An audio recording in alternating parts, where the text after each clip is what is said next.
Granted that these things are so, he says, in the 21st century, we have two major agenda items. Firstly, there's going to be a serious bid for human immortality. Not meaning that humans won't ever die, but meaning that they won't ever have to die. The technical problem of death will be solved. And therefore, humankind can concentrate on the second agenda item, which is an intensification of the pursuit of human happiness. How is that to be achieved? It would be necessary, he writes, to change our biochemistry and re-engineer our bodies and minds so that we shall need to re-engineer Homo sapiens so that it can enjoy everlasting pleasure.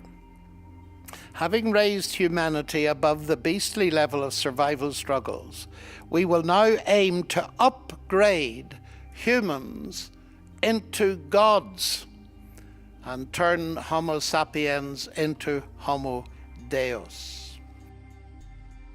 One of the big things that we talk about a lot on this topic is the idea that robots will basically become better at humans at every kind of job. How concerned do you guys think humans should be about losing their jobs to AI? Jacob? Well, I would definitely say that any job that involves pattern recognition, picking up a pattern is going to be either augmented by or replaced by AI. We're seeing this. Give me some examples.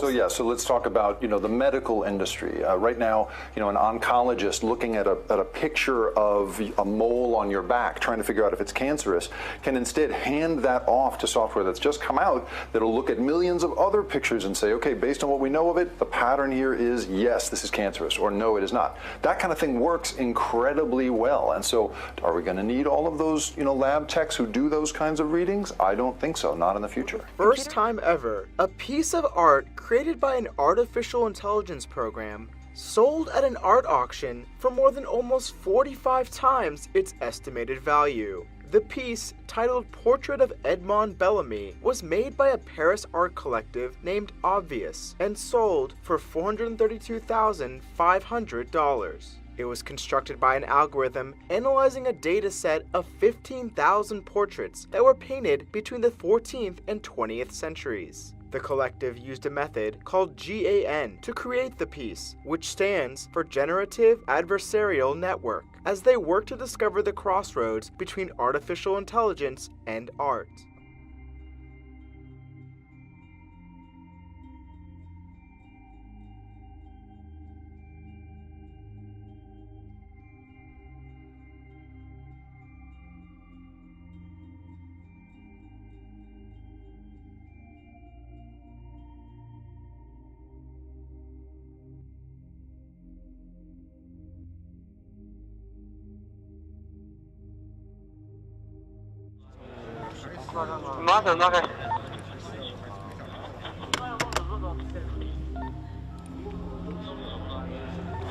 我们可以追溯到说，出现每一张脸都可以对应说他的身份证，以及他所经过，比方说在过去1周，我们回溯他的行进路程，我们也做了像人和车的匹配。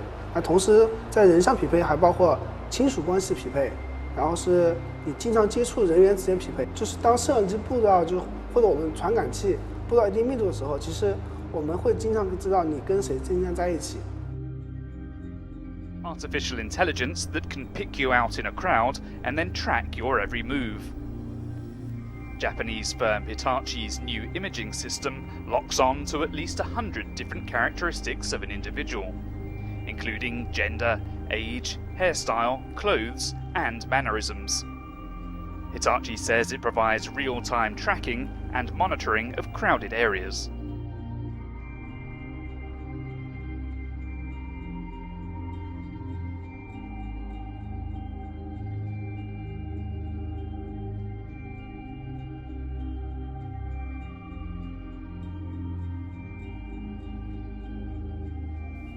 But I'm talking about a biological technological hybrid, because that, as far out as it might sound, is actually where a lot of investment's going right now. The possibility of somehow merging the human biological and otherwise machine intelligence. The other thing to watch is an artificial intelligence that's out of control.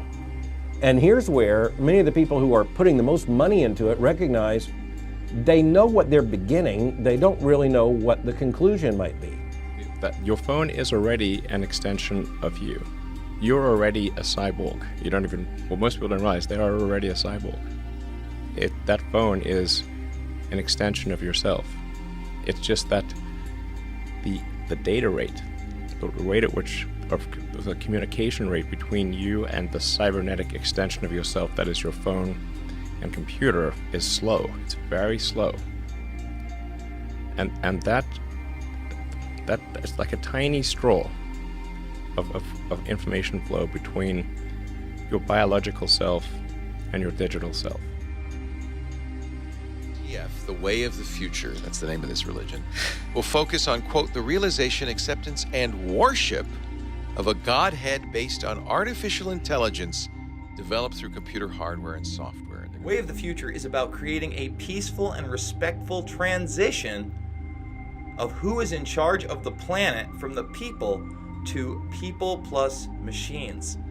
Given that technology will relatively soon be able to surpass human abilities, we want to help educate people about this exciting future and prepare a smooth transition. Help us spread the word that progress shouldn't be feared, or even worse, locked up and caged. That we should think about how machines will integrate into society and even have a path for becoming in charge as they become smarter and smarter, so that this whole process can be amicable and not confrontational. Humankind is poised to replace natural selection with intelligent design and extend life from the organic realm into the inorganic. It's like we are the biological bootloader for AI, effectively. We are building it. And then we're building progressively greater intelligence. And the percentage of intelligence that is not human is increasing. And eventually, we will represent a very small percentage of intelligence.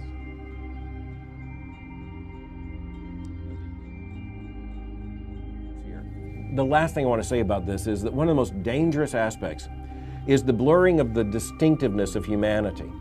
So in the last, say, month, there have been 3 major books published, one of them by Roger Scruton, the philosopher, just dealing with the fact that it's becoming more difficult in material terms to explain and to define human uniqueness. That's not good for humanity. This is what many have warned about throughout the 20th century in particular, and just points to the danger that is lurking behind this kind of artificial intelligence.